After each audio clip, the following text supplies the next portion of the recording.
Hey guys, welcome back to today's video. So today is September 2nd, 2018, and we're going to go through an election prediction in the year 2020, of course, between the incumbent president, Donald Trump, and Vermont Senator Bernie Sanders, the most popular politician in the United States of America at this point in time.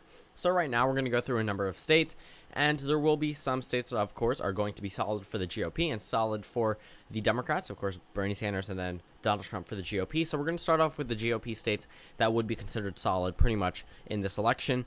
And I'm not going to be characterizing a number of these races. I'm not going to be using leaning, likely, or tilt. I'm just going to be purely using the solid color for my projections. So pretty much down in the South.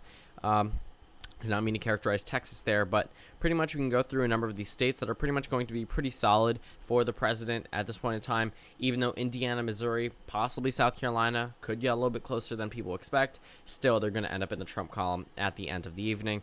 For Hawaii, Alaska goes, of course, for the Republicans.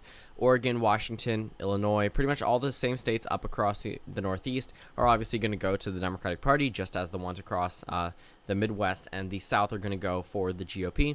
And that pretty much starts off our map with 182 electoral votes for Bernie Sanders and 125 for Donald Trump. So there are some pretty obvious states that are probably still going to go towards either Donald Trump or Bernie Sanders. So the first state to start off with is the state of Texas, where Donald Trump currently has a positive 8% approval rating. Not the best for an incumbent GOP president, but still, Bernie Sanders is not likely to flip the state of Texas itself. And obviously, Bernie Sanders would carry some traditional Democratic states, such as Virginia or New Mexico, pretty much two Democratic states that were Democratic states in 2016 as well, which puts him at that 200 electoral vote mark and Donald Trump at 168. So I have polling data for all of these states individually in terms of the approval rating of the president, and it's not too kind, but there are some very interesting numbers. I know this video isn't about approval ratings, but it's also interesting to see that Donald Trump has a higher approval rating in Texas than he does in Nebraska, or he's approved the same in Florida as he is in North Dakota and Montana. In Indiana, they have a higher approval rating for Trump in Indiana than in Montana and North Dakota and Nebraska, which is also pretty interesting. So it's a little weird seeing a couple of those numbers, but also kind of expected.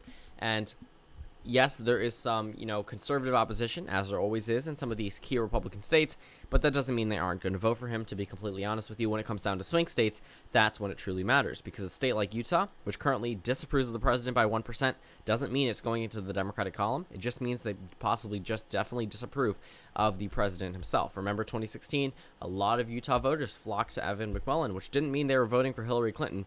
They just voted for another candidate who represented their ideology. And Utah will still likely go to the Republicans in every future election, so it doesn't say much about the state individually, just about the political candidate, which of course is Donald Trump. And for right now, we know Colorado and Maine's first and Maine at large are pretty much going to go to Bernie Sanders. Coming from the Northeast, I can actually characterize New Hampshire as another state for him, especially with his very good primary, results here. These states definitely are going to go to him in the general election. And Donald Trump probably isn't going to do too well in New Hampshire or Maine or Colorado, considering his approval ratings, but I don't want to keep talking about them, but I guess I will have to mention them because I said I would for a number of these states.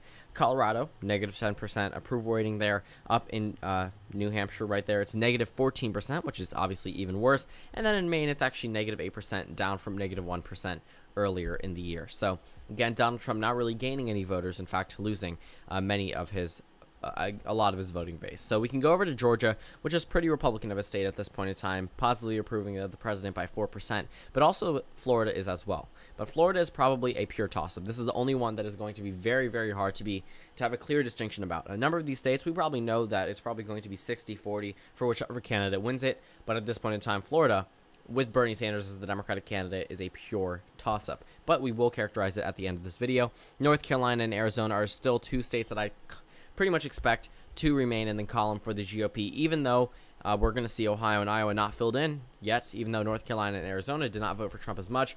It may seem drastic swinging it by that margin. However, it did happen with Barack Obama in a number of these key states, and Bernie Sanders likely could win back those voters that Hillary Clinton didn't even get out to vote. which is why the margins possibly were so lopsided for the president, or they just voted for the president because it was Hillary Clinton.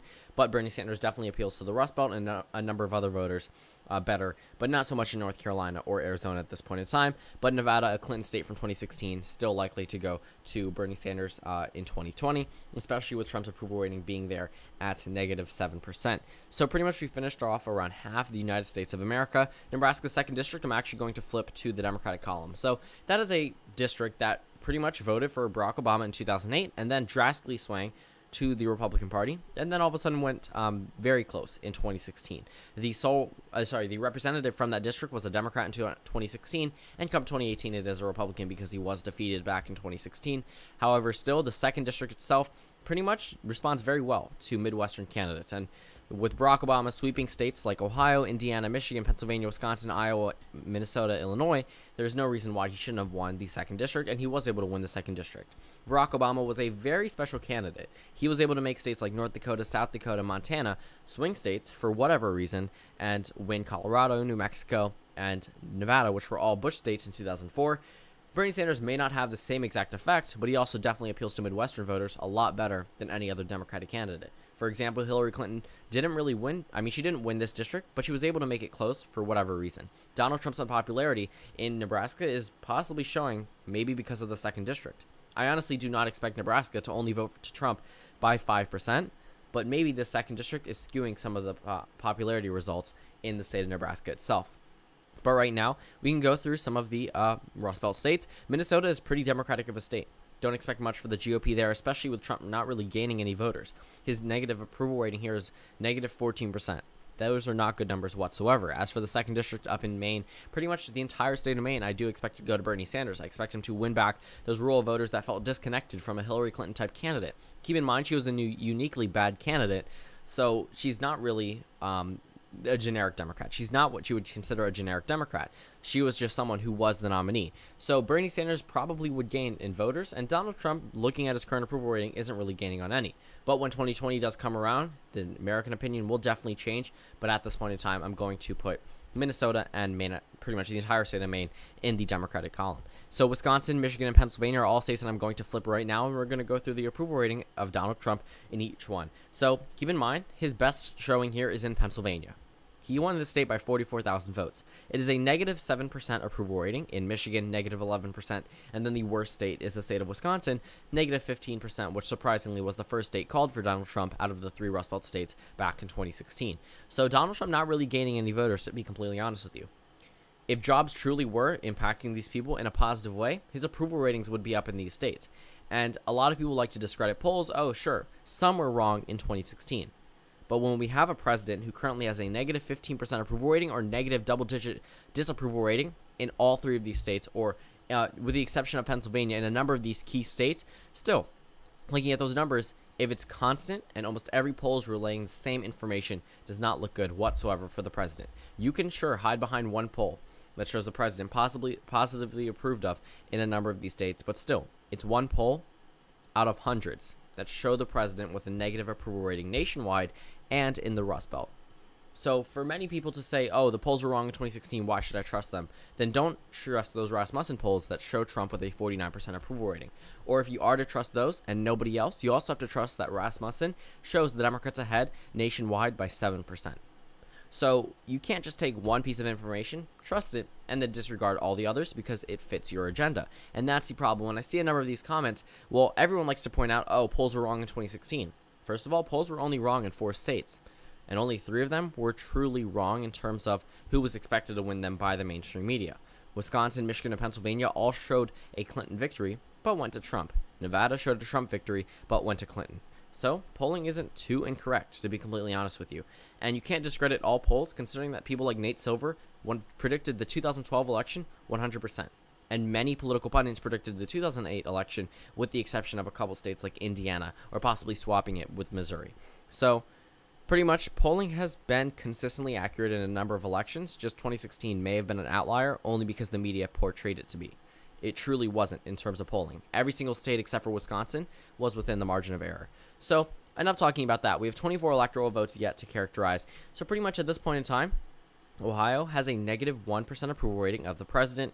As for Iowa, it is currently a negative 6% approval rating. So Iowa, I'm actually going to characterize as a Bernie Sanders state. Now, this is a flip from where I had it back in August 2nd, 2018, because Trump's approval rating has dropped nationwide.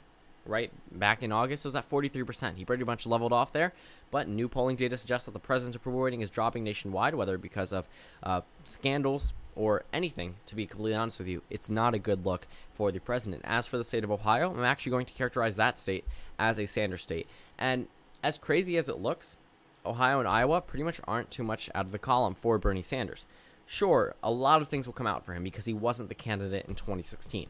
But at this point in time, the president isn't gaining any voters here. In fact, he's losing them. For the Rust Belt, losing even 1% of voters in any three of those states means he would lose those states in 2020. You cannot expect him to go on to win this election with negative 15 in Wisconsin, negative 11 in Michigan, negative 7 in Pennsylvania, negative 1 in Ohio, which isn't the worst thing, but I think Bernie Sanders definitely could bring out voters and flip a number of those who felt like they were needed to vote for Donald Trump over Hillary Clinton just because they thought she was so bad. And in the state of Iowa, negative 6%. You know something is weird when Iowa disapproves of the president more than Nebraska approves of the president as a GOP incumbent. Keep in mind, both of these states did go to Trump in 2016. North Dakota currently approves of the president by 4%, as does Montana, but pretty much Iowa disapproves of him by 6%. So, again, even though they're not as partisan, Iowa really shouldn't be disapproving of a president they elected by almost 10% in 2016 by these numbers, unless something drastic was happening in the state of Iowa. And again, some things, possibly in terms of the economic plan or anything else, are definitely impacting Iowa voters enough to make the contested governor's race and possibly the contested 2020 election race in the state of Iowa. I'm not expecting a blowout for Sanders in Ohio, Iowa, Wisconsin, Michigan, or Pennsylvania, but I'm still expecting a victory. And at the end of the day, Florida, you know, this one can go back and forth all the time. I mean, Florida is probably going to be a true bellwether state. Keep in mind, 2012, Obama won the state of Florida by 0.3% and won Ohio by a considerable amount compared to Florida, along with Iowa. I mean, Iowa and Ohio were roughly called around the same amount, same time. But also, in 2008, Obama won Iowa before he won Ohio very narrowly because Ohio was called around somewhere around 10 p.m., but right after the poll closings in Iowa. So pretty much, these two states have pretty much always coincided in voting. So Florida, I'm actually going to characterize as a Bernie Sanders state, and this is only because the president is at a very low place where he was compared to where he was before.